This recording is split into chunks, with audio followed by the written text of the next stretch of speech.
Hey, remember when they told you that the COVID vaccine was 100% effective at stopping COVID? And then 5 minutes later, they told you that you needed a booster shot. And then about 5 minutes after that, they told you that you needed another booster shot. Well, it turns out you're going to need booster shots forever. But have no fear, your friendly neighborhood Big Pharma CEO is willing to sell them to you.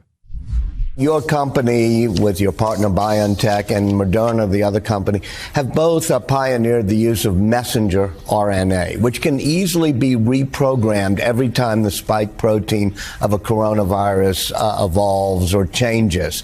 Do you think we're going to get updated mRNA vaccines every season that'll be directed to each new variation of the coronavirus? And will we have to take those shots every year?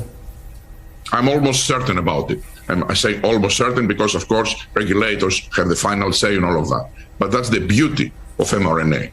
You can adapt your vaccine just by changing the sequencing, which is a very minor change, either manufacturing or in the properties of the vaccine, safety or efficacy, but can make a huge difference in the way that responds to the virus. So for this reason, I'm very confident that we will be able to respond very, very fast to every new variant.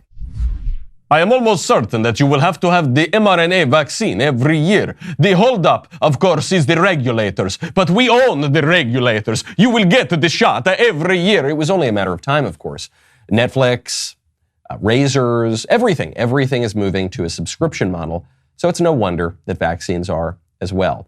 I, for one, I'm just speaking for myself here, I will not be getting these annual shots for COVID. I suspect many of you will not be getting them either, even though the doctors are telling us to get them, even though these wonderful, charitable Big Pharma CEOs are telling us to get them.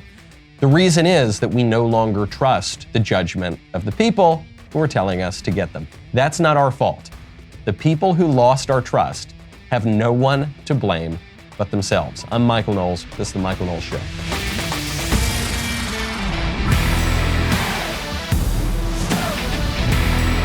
Welcome back to the show. My favorite comment yesterday is from Scorpio, who says, wait a minute, I was reliably informed that we were going to see a rise in back alley abortions once abortion was made illegal, yet this girl in the Washington Post had her twins anyway. It's almost like that's not really a thing. It's almost like that's not really a thing, and it's almost as if the law affects the way people behave. It's almost as if, you might say, culture is downstream of politics sometimes. Isn't that amazing? And we can do it. We here in the political community, we can pass laws, we can get court rulings, and we can help shape the way that we want to live. We can do things for ourselves. We can even fix our car, especially if you go check out Rock Auto. Right now, head on over to rockauto.com and make sure you write Knowles in their How Did You Hear About Us box so they know that we sent you. I love Rock Auto. They've been with this show since the very beginning. They have wonderful auto parts, truck parts, whether you're a pro, whether you're a do-it-yourselfer, best prices anywhere. The catalog is so easy to navigate. Even I can do it. You know all of that. Buddy of mine, he made a mistake the other day. He did. It takes a big man to admit he made a mistake. He goes in to a brick-and-mortar auto parts store. And he just needed some part. He wasn't willing to wait even the 5 seconds it would take to order it online and get it from Rock Auto. This part was supposed to be $150. The brick and mortar store wanted to charge him $400 for the part. So what does he do? Whips out his phone, goes to that rockauto.com easy to navigate catalog. He even shows them. He says, look at this part. Why, I could get it for $150. Do not go through all that rigmarole that my friend had to go to. Just jump to the very end, go to rockauto.com, make sure you enter Knowles there in their How Did You Hear About Us box. You can get the brakes, the shocks, the carpet, the wipers, the headlights, the mirrors, the mufflers, the lug nuts, any part you need. rockauto.com. Write Knowles in the box. You'll thank me later. Probably the most compelling reason as to why we all need to get booster shots all the time is that everybody keeps getting COVID. Isn't it weird? Have you noticed this? Everybody keeps getting COVID all the time. I've had COVID 3 times, at least. I've had COVID 3 times where I had symptoms. I didn't get a test every time, but I did get a test sometimes, and I tested positive for COVID. Maxine Waters, Democrat Congress lady, had COVID twice in the span of, I think, 2 months. Xavier Becerra, the Biden Secretary of Health, had COVID twice within the span of 26 days. He had COVID. he recovered, and then he got COVID again. So in a way, you would think this is an argument for the booster shots, except ultimately it's not an argument for the booster shots because all these people have had their booster shots. Justin Trudeau, Mr. Castro's son up there running Canada, the guy has had COVID twice since January. He's got the vaccine, he's got the boosters. So I do think we need to, as we're examining now where this virus came from, the crazy old conspiracy theory that it came from the Wuhan lab, that was discarded, that was insane. Take your tinfoil hat off. Now the WHO is privately admitting, according to reports, that that's true. We do need to ask ourselves, before we keep injecting ourselves with whatever new nonsense Big Pharma comes out with, I think we need to ask some more basic questions about the virus. Where did it come from? What was being done with the virus in the lab? And also, why does everyone keep coming down with this damn thing? We don't get the flu this much. We don't get other viruses this much. You get the flu once during flu season, maybe, and then you don't get the flu anymore. How come you get COVID twice in a month? It's a question. Well, we're not allowed to ask questions. We just have to mindlessly inject ourselves with these shots from Big Pharma that immediately are proven not to do what they say that they will do. Why don't we trust the medical establishment? We don't trust the medical establishment because they were wrong about COVID. We don't trust the medical establishment because they keep lying to us. There's even a more basic reason, and this is beyond COVID and it's beyond the vaccines. It actually has to do with the topic du jour that we always have to be talking about all the time in our culture for some reason, and that is transgenderism. Transgenderism is a big part of the reason why I don't trust the medical community and the experts and the healthcare system. It is. I don't trust doctors who are affiliated with certain hospitals and medical groups if those hospitals and medical groups will perform gender-affirming surgeries and interventions. Because I think, you don't even know that a man is not a woman. How can I trust your views on any other aspect of medicine? You quacks are going in and pumping little kids full of cross-sex hormones and puberty blockers and chopping up their bodies. Why would I trust you about anything else, regardless of what you think about the vaccines and the virus and all the rest of it? If the modern medical geniuses don't know the difference between boys and girls, I just don't trust them. I trust my plumber on basic questions of medicine more than I trust the modern medical establishment. Now, there is something we can do about that. The libs and the experts and the technocrats, they always try to bully us. And they say, you don't know anything about transgenderism. You don't know anything about medicine. You don't know anything about the science. Just listen to the man in the lab coat. Just listen to whatever Dr. Fauci tells you. Just listen to whatever that hulking dude wearing a dress who is the Assistant Secretary of Health, for goodness sakes, because we're living in a Monty Python sketch. Just listen to whatever she tells you. She's the expert and you don't know anything. And you think to yourself, no. If these people are the experts, give me the rubes, give me the know-nothings, give me the idiots, because I suspect they know something more.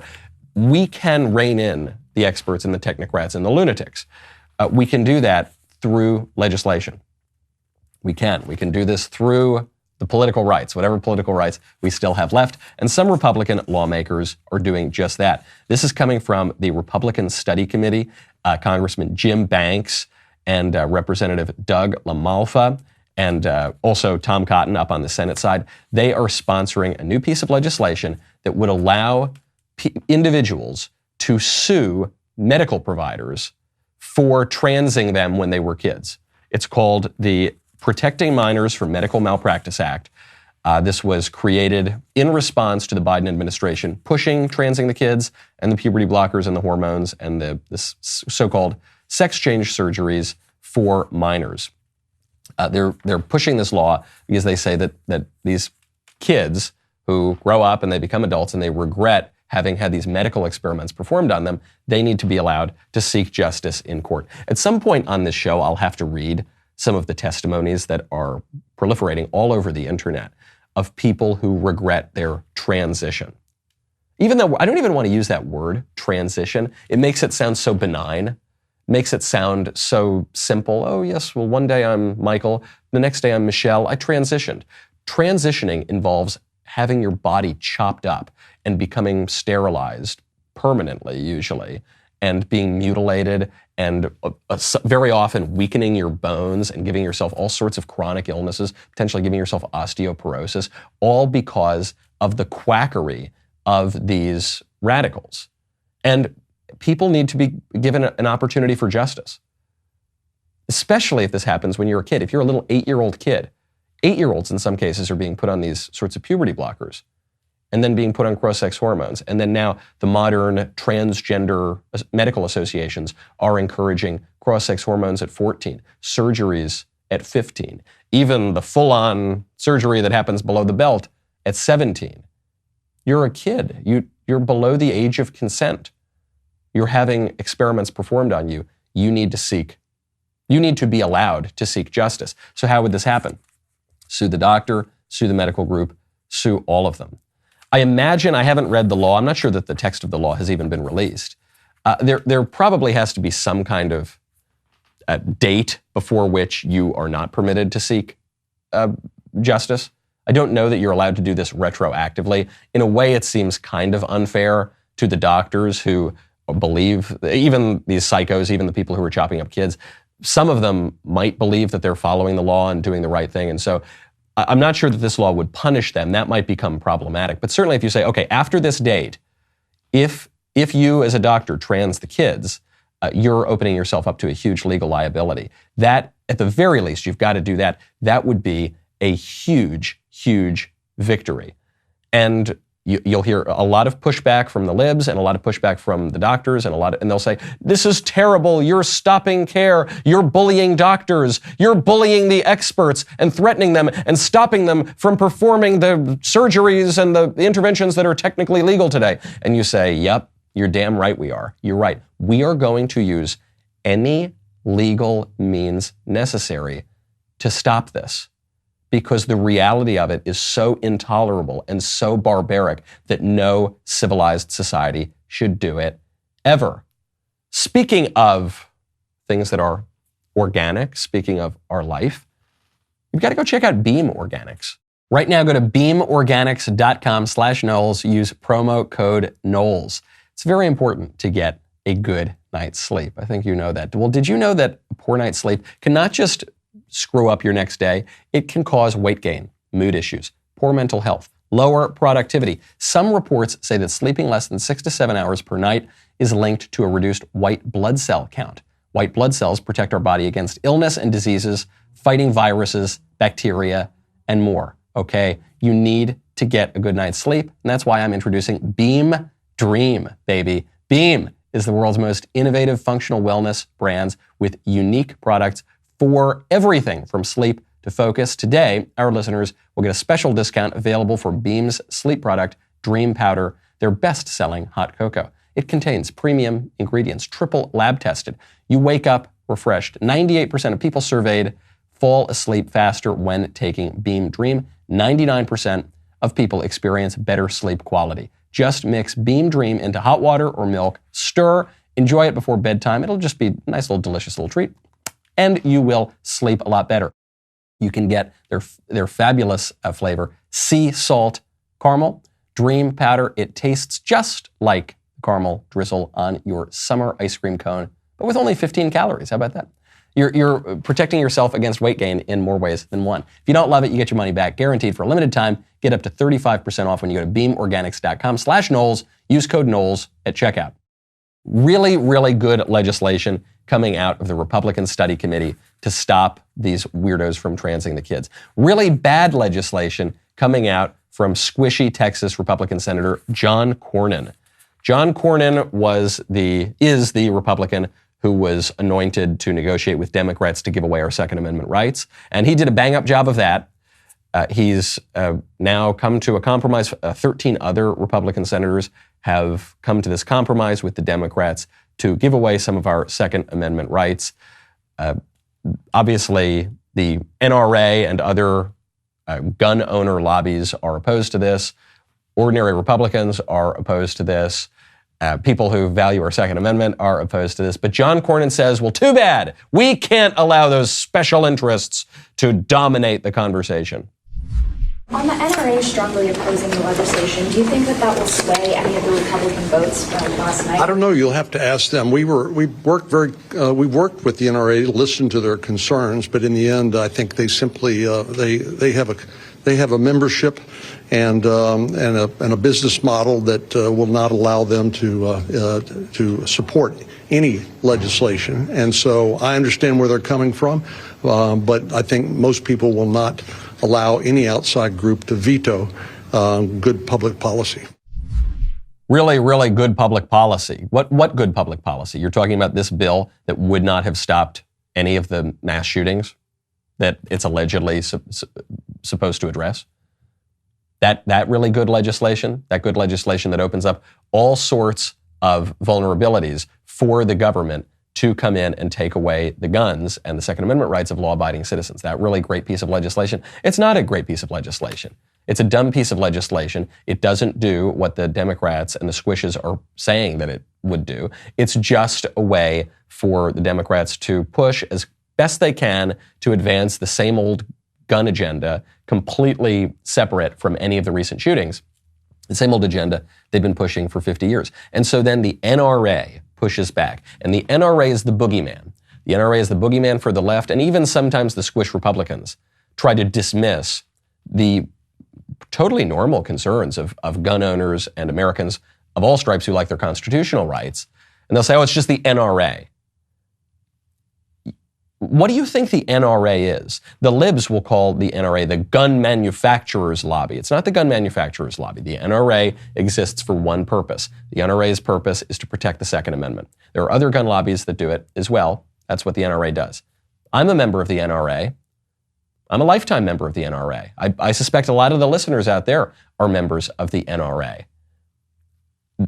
The NRA is about as American as apple pie, not only because Americans love their gun rights, but specifically because it is an association of people, a voluntary association that comes together and influences politics. Alexis de Tocqueville, when he wrote Democracy in America, 1831, he's traveling all around America. He notices this is one of the, if not the distinguishing feature about the United States compared to other countries around the world. Other countries around the world, when they're trying to get political action accomplished, they'll send magistrates, they'll send princes, they'll send all sorts of officials. In America, instead of that, we send the association, the voluntary association. And it could be trade unions, it could be civil groups, the Lions Club. It could be interest groups, civic interest groups like the NRA, any of them. That's how America does business. It was true 200 years ago. It's true today.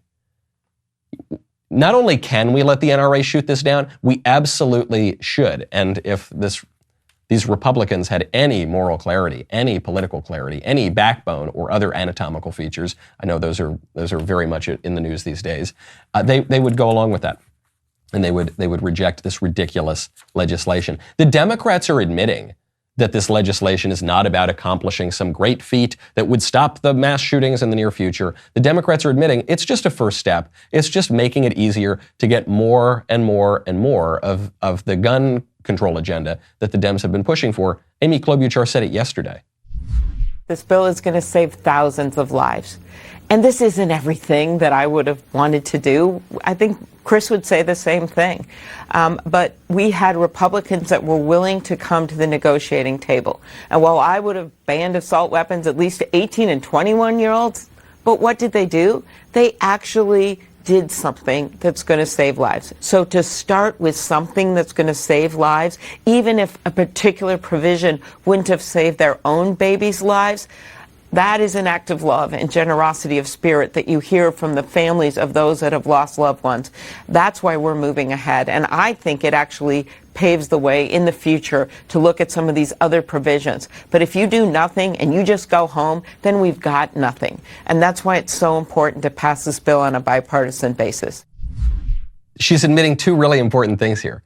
She says, look, this is just the first step. It's just paving the way. It's going to make it easier to get more of our stupid agenda through. And two, yeah, okay, maybe this wouldn't have saved your baby's life, your community's life, your life. Maybe it wouldn't have done the things we're saying it would do. But it'll save lives generally. Trust us. Yeah, no, I know whenever you ask us to give an example, whenever you point to a specific case and you say, will your bill address this? And we have to say no. But, but generally it probably will. So anyway, give us your guns, give us your rights.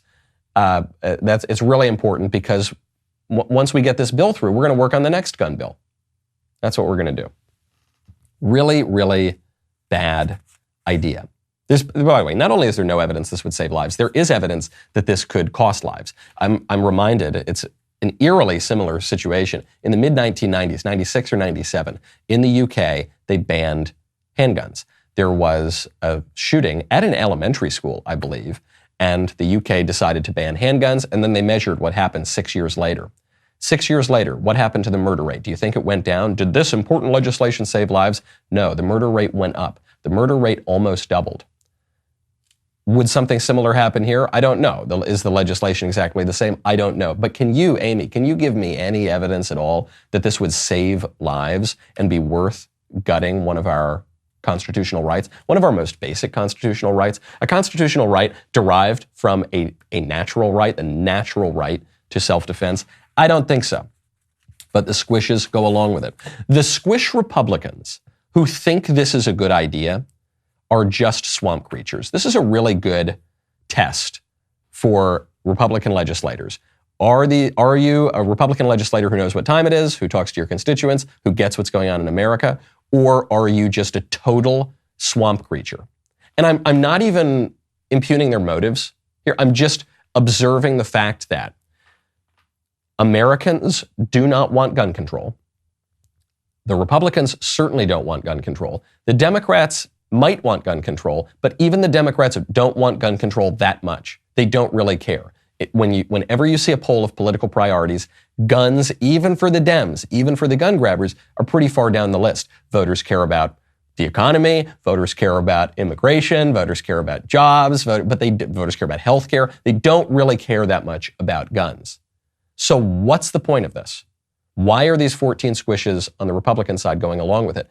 Because people in D.C. really care about guns, and people in the media really care about guns, and people at think tanks really care about guns. And these are the people that these swamp rats are regularly socializing with. And so they have a completely skewed view of what Americans really want. You want to know the clearest example of this distinction, this huge chasm between ordinary Americans and the swamp creatures in D.C.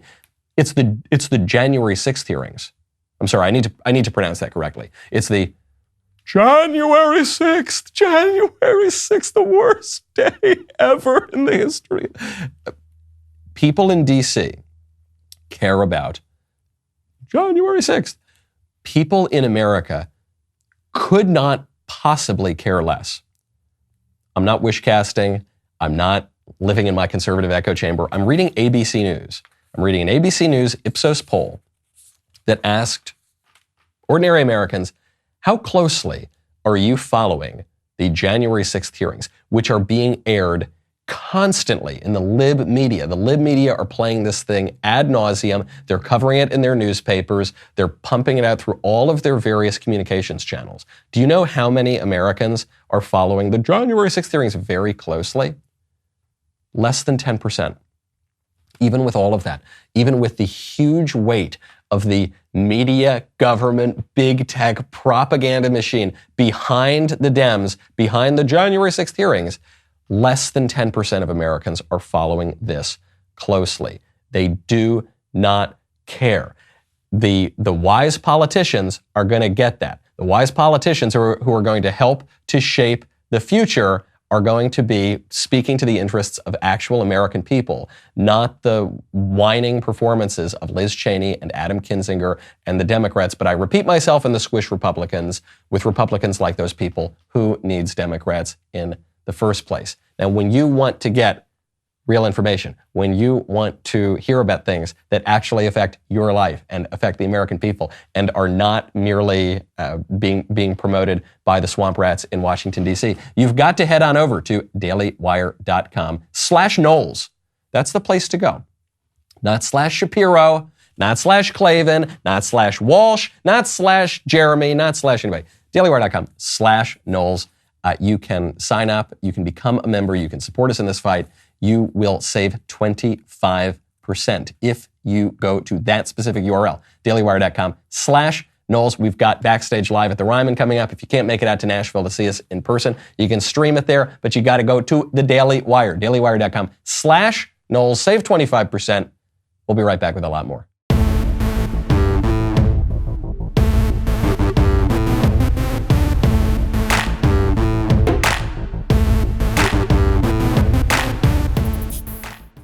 The DC types are not going to be winning any awards for their performances at the January 6th hearings. Liz Cheney, she's putting her heart and soul into this performance. Adam Kinzinger, obviously all the Democrats, and they're not going to be winning any Oscars, okay? They're not persuading people that Trump committed some crime. They're not persuading people that there was an insurrection, the country almost collapsed because of the horn hat guy. They're not convincing people even to care. They're not convincing people even to tune in. They're not very good performers. Do you know who is a great performer? One of truly the greatest performers of our age. I was reminded of this a couple of days ago. You know the man, President Covfefe, Donald Trump. He gets up there, he's giving a speech about some completely unrelated topic, and he brings up Joe Biden's falling off a bicycle in the most charming, hilarious way possible. One of the greatest travesties of all is to see a person in the White House who, even after years of political experience, has absolutely no clue how to be the President of the United States. And I hope he has recovered because, as you know, he fell off his bicycle today. No, I'm serious. I hope he's okay. Fell off a bicycle. I make this pledge to you today, I will never, ever ride a bicycle. I love the way he turns it there at the end. Like he's doing a comedy routine. Like he's lighting up a cigarette next to his stool. He goes, you guys hear about this? You guys hear about the president falls off a bicycle? Yeah, no, he did. He fell off a bicycle. And then you're waiting for him. If he were just an ordinary politician, he would do one of two things. He would concern troll, and he would get very somber and serious and say, no, but really, I am wishing him, he's a good family man. He's a good, especially the Bidens, quite a family. A good family man. We hope for his recovery. He would do that, or he would get really angry and self-righteous and indignant and make some political attack on him. But Trump has this show business touch. So he lures you in. He says, yeah, he fell off a bicycle. You saw that? No, he did. I hope he's okay. And then he turns it and makes a self-effacing joke. He's not even boasting. He's not bragging. He's not blowing himself up. He's making a joke about himself. He goes, I'm never going to ride a bicycle. You look at me. Do I look like the kind of guy who's going to ride a bicycle? This is something people never got about Trump. All they would see is the bragging and the boastfulness and the gold and everything, and they think that the guy's a total egomaniac and a narcissist. That's not quite true. Yes, he puts his names on the buildings. Yes, he refers to himself in the third person. But he does have a self-awareness. He would frequently make jokes at his own expense. One time he was asked about if he would have a beer, and Donald Trump doesn't drink. And he said, no, I'm not. I think I might be the only president who can say he's never had a beer. It's probably the only good thing you can say about me. He's making a joke that he's got these sorts of other vices, but he doesn't drink. Look at me. He was asked once, are you going to get a pet in the White House? Are you going to get a dog? And he said, no, they're all telling me I need to get a dog to be more likable, and that's just what the presidents do. I don't know. I don't think it's me. I don't think it's really me. And it's not. It was not really him. And no, you can't picture Donald Trump riding a bicycle. These little moments do give me some pause for 2024. Right now, Ron DeSantis is getting a ton of play. People are talking about him as the potential nominee. The guy's amazing. I don't have a negative thing in the world to say about Ron DeSantis. He's the greatest governor in the country. He might be the greatest governor of a state that I have seen in my lifetime. He's doing a great job. So there's no wonder that he's getting a lot of presidential talk. Some other people are getting presidential talk too. Pompeo is getting some. Senator Cruz is getting some. Nikki Haley was getting some. I don't know that she totally is anymore. There are other people who are out there as potential nominees. You can tell there are a lot of other governors and a lot of other senators who are trying to run for that as well. My hesitation on just saying, okay, Trump's old news, let's move on, is just while all of us who are paying a lot of close attention to politics, while all of us might love this governor or that senator or this former cabinet official, and we're really tuned in, we say, well, here are all the reasons why so-and-so would be a much better president than Trump. While we're doing that, are we in our own little bubble here? Do those other candidates, do they have the ability to reach as many people who maybe aren't totally tuned into politics, who maybe don't follow all the latest trends on Twitter or whatever? Can they reach people as effectively as Trump? I don't know. This is a totally open question right now, and Trump does come with a lot of baggage, and I'm not convinced that whether because of his own faults or because of the system that is completely rigged against him, I'm not sure that Donald Trump will be allowed to be president again. I'm not sure. It's a totally open question, but it is something seriously to consider. Trump has gifts that are not so easily quantified as some other politicians. He's got aspects to him that are just sort of ineffable, that are just, you don't factor them in as much. But a little joke like that, the ability to rile up a gigantic crowd, the star power that the guy comes with is valuable. Now, all of that said, DeSantis is not only beginning to challenge Trump, in some places he's beginning to pull ahead. Up in New Hampshire, Ron DeSantis is now beating Trump in a presidential poll. There's a University of New Hampshire Granite State poll released on Wednesday. DeSantis gets 39%, Trump gets 37%. And then Pence 9%, and Nikki Haley 6%. So Pence and Haley are very, very far behind. But DeSantis is leading Trump by 2 points. Then they did a general election poll, again in New Hampshire. DeSantis versus Biden, the poll says DeSantis wins by 1 point, 47-46. Trump versus Biden, the poll says that Trump loses by 7 points. Biden 50, Trump 43. So what does this tell you? It tells you DeSantis is in a really, really good position. It tells you DeSantis is doing all the right things. And it tells you that if Trump does want to do this again, if he's really serious about running again, and he's not just using this as a promise or threat to maintain his influence in the GOP, he's going to have to start getting aggressive relatively quickly. He's going to have to start positioning himself as the guy. Right now, Ron DeSantis has relatively low name recognition. That seems strange to you and I, because if you're listening to this show, you of course know who all the players are. You know all the potential 2024 nominees, you know the governors, you know the senators, but a lot of people don't. And a lot of people know Trump. Trump's been a celebrity for 40 years. Well, that's not going to be true forever. The more DeSantis or whoever, don't forget, these people can peak very early too, and then new candidates come up. No one would have predicted Trump in 2015, 2016, but right now DeSantis is the guy. So the more DeSantis shows of himself, the more likable he's going to be, the more name recognition he's going to get, the firmer he's going to be in those polls. And the craziest part of Ron DeSantis' rise is he almost wasn't governor. This is something else that we forget about. And frankly, actually, Trump was important in helping Ron DeSantis get over the finish line in Florida. DeSantis only won by 33,000 votes. It was DeSantis versus Andrew Gillum. It was DeSantis versus a guy who shortly after the election was found in a hotel passed out with narcotics around him and a gay hooker passed out on the floor. Okay? That guy was almost the governor of Florida. Ron DeSantis squeaks by with 33,000 votes. He could potentially be the next Republican presidential nominee. He could potentially be the next president. Shows you how important those little votes can be.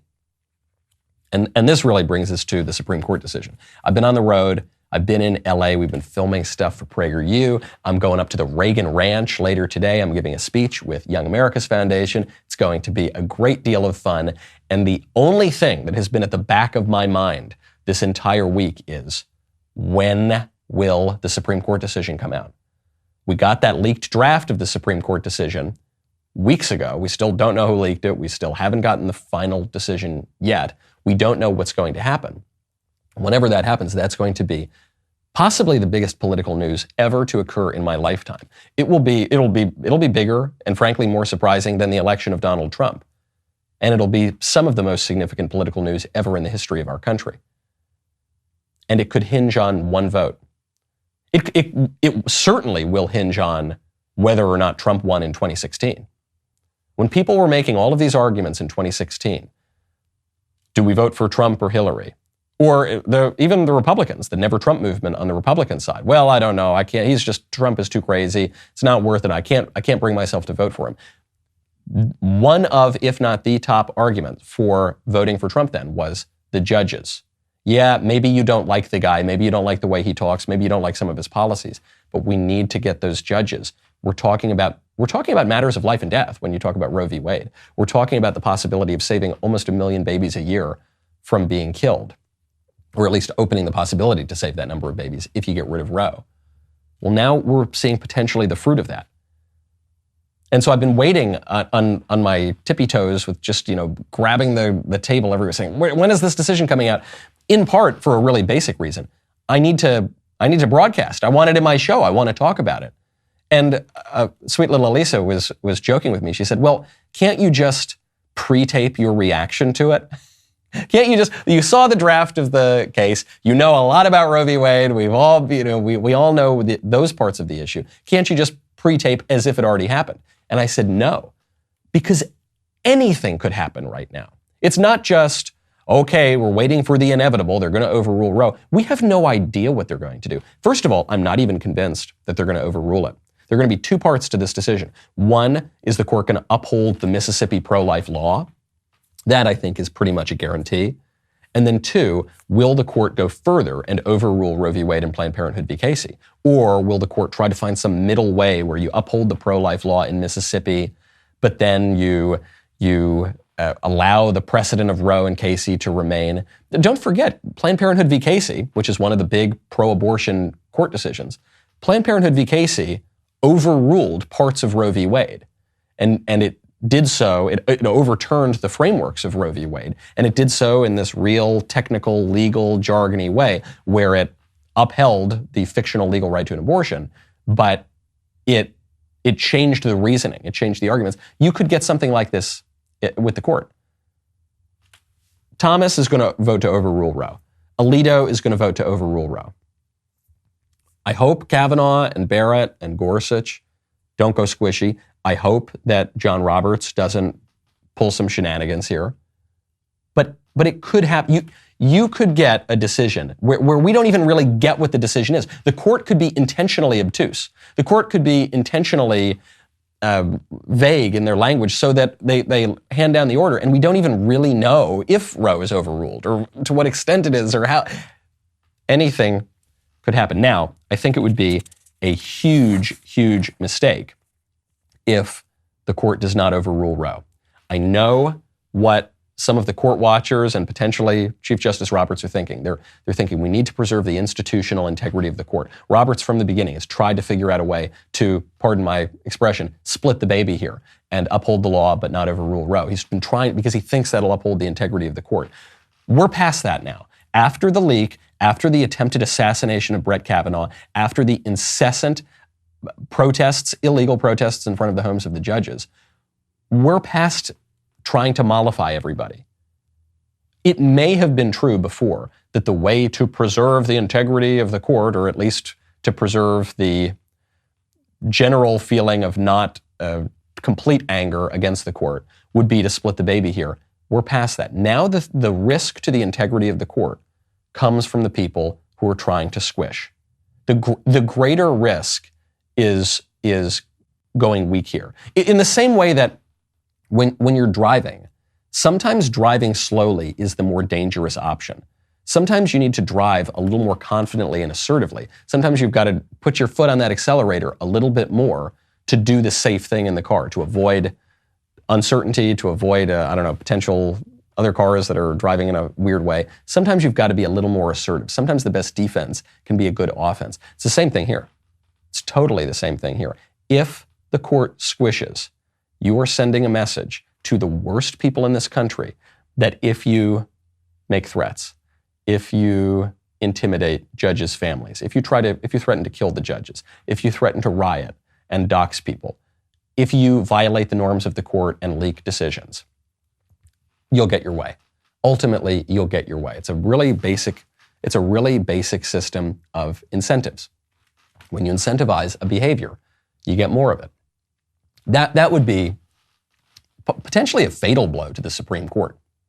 If the court sends this message, then on ordinary decisions, it won't matter. The court will just keep ruling and people won't pay much attention to it. But on every single contentious decision, you're going to get more protests outside the judges' homes. You're going to get more assassination attempts, and you're going to get more mostly peaceful rioting.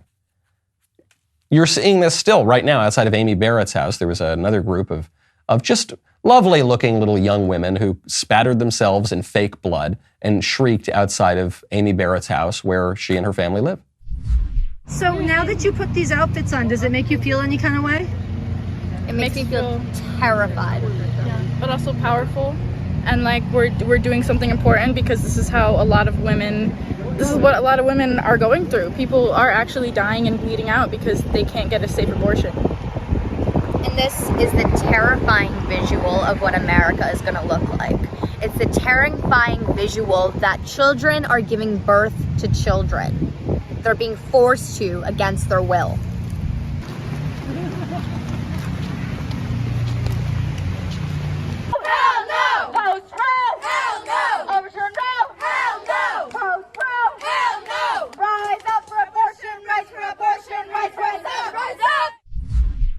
For those people fortunate enough not to be watching those girls and just to be listening to it, they covered themselves up in fake blood. They were holding little babies, little dolls of babies. They looked like something out of The Walking Dead. And they're relatively young women. And they say, well, in America now, this is what's happening. Women are bleeding out from back alley abortions. It's not happening. That's not happening at all. Well, that's what's going to happen in America if Roe is overruled. No, it's not. It's not true. All of the lies about thousands of women dying every year from back alley abortions, that was just completely made up by the pro-abortion movement. It's not true. Even if they did have a point, which they do not, do these people look like they've got their life together? Do these people look like they've got a good argument to make? No. Do you want to be with them? Do you want to be protesting alongside them? Do you want to be on their side of politics? I don't think so. They're nuts. They should not be encouraged to protest certainly to protest outside of the judges' homes, which is illegal, or really anywhere else. They need to be told no. These shrieking, crazy, lying, young lunatics, they need to just say no. No, we're not going to do that. You don't get to do that. You don't get to break the law. You don't get to keep killing the babies. No, you don't get to threaten the Supreme Court. We're going to say no, and then you're going to go home. And that's that. Same issue with crime. Right now, the Chicago Police Department has just come out with a new policy. Here's the new policy. So Chicago, which is basically like downtown Fallujah, okay, Chicago, not the nicest place to be walking around at any time, crime up through the roof. The police have decided that the way to deal with the crime problem is to stop chasing suspects. I just want to add as an overview, foot pursuit policies have been part of law enforcement for over a decade now. Just because Chicago PD is now implementing a permanent one, the impacts on crime has been studied, and we can look back at foot pursuit policies. It's made officers safer, and it's made the community safer in cities that's implementing this over a decade. So the expectation for us is, like Bob mentioned, we'll learn and be informed by our documentation and review of how to continue to enhance officer safety as well as enhance safety of our residents. In that word salad that this bureaucrat wearing a badge just said, did you catch the gist of what he's actually trying to convey? He's saying that if cops don't do their jobs, they might not be in as much danger, which I guess is true. You don't need studies for that. The libs always cite studies, all of which are wrong. Every single study, I am willing to say, is wrong, or at the very least is not credible. I just don't buy them. I don't buy because the libs don't have any arguments from principle. They just cite studies, even when the studies are completely irrelevant. Yeah, I guess it's true. If a cop stays home, He's not going to be in as much danger as if he's chasing a suspect. The community won't be safer. Chicago won't be safer. I really don't want Chicago politicians lecturing me on how to have a safe community, okay? Because all that this guy is suggesting boils down to surrender. If you surrender to the criminals and you let them wreak havoc in your community, then you won't have to deal with them in that moment. You will have to deal with them because they're running your community, but it's preposterous. Here's my study. I've got a study. I don't have the statistics on me right now, but my study is when you arrest the criminals, they don't commit as many crimes because they're in prison. How about that? How about that idea? You say, well, no, we're such geniuses that we're not even going to arrest them in the first place. That does not make a lot of sense. That is a surrender. And look, I want to protect cops. I don't like that cops are in danger. Obviously, danger goes along with the job. I think cops are in more danger when you, in the long run at least, when you allow crime to spread, when you allow crime to go unpunished. Even if these specific cops say, okay, don't run, don't chase them, go run and hide, say the politicians in Chicago. But what are you going to get? That's going to give you more crime. And the more crime you get, the bigger a target you've got placed on cops, the more incidents that the cops are going to be called to say nothing of the terror that's going to be inflicted upon the ordinary civilian residents of Chicago. Sometimes the safer strategy is to get a little bit more aggressive. If we just arrest the criminals and put them in prison and deal with our under-incarceration problem. They always talk about over-incarceration. We actually have an under-incarceration problem. Here's my study on that. Crime is going up. When crime is going up, it means you're not incarcerating enough people. Sometimes the best strategy is to get a little bit more aggressive. And all the studies in the world and all the boring, jargony, technocratic talk from politicians like that guy in Chicago, it doesn't change the realities of this. Doesn't change the realities at all. The strategy from the political left right now is just to distract us all. The strategy from the political left is just to continue to push the same old policies they've been pushing for half a century at least, and use whatever's in the news as an excuse to do it, even if their policies have nothing to do with what's actually going on in our communities. I saw a video yesterday that is so powerfully cringe-inducing that I'm glad that I was able to get my face fixed before this show, because I could have come on the show just sort of with my muscles all twitched up. It was so incredibly cringe-inducing from a left-wing activist who is singing and rapping about how we need to take away your gun rights. We don't have time to get to it today. You will have to tune in tomorrow. That's going to be your little carrot for tomorrow. This truly, I mean, you'll need 24 hours to prepare yourself anyway. Maybe get a massage, put some lotion on your face so that your face does not get stuck in this kind of cringe.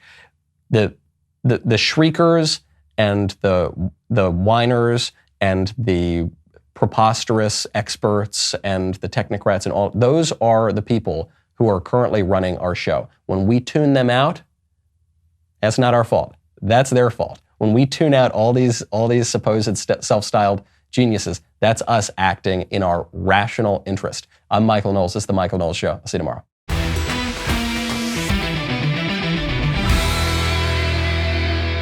The Michael Knowles Show is produced by Ben Davies. Executive producer, Jeremy Boring.